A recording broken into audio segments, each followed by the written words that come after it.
Uncle আপনার কি হয়েছে? এই যে ছোট্ট বন্ধু, আমার অনেক পায়ে ব্যথা, তুমি কি আমাকে সাহায্য করতে পারবে? আমি আমার বাড়িতে ঢুকতে পারছি না, আমার পায়ে খুব ব্যথা করতেছে। আঙ্কেল অবশ্যই আমি হেল্প করবো, অসুস্থ মানুষকে হেল্প করি। ছোট্ট বন্ধু, তুমি আমার বাসায় ঢুকো, বাসায় আমার হুইল চেয়ার আছে এবং কিছু মেডিসিন আছে, তুমি সেগুলো নিয়ে আসো এবং আমি এটা ছাড়া চলতেই পারবো না।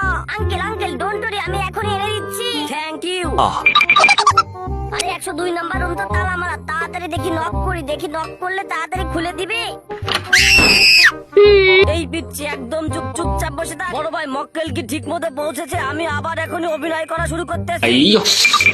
আঙ্কেল আপনার কি হয়েছে? এই যে ছোট্ট বন্ধু, আমার পায়ে খুব ব্যথা, আমি ভিতরে যেতে পারতেছি না, তুমি কি আমার ভিতর থেকে কিছু জিনিসপত্র এনে দিতে পারবে? মেডিসিন আনবে?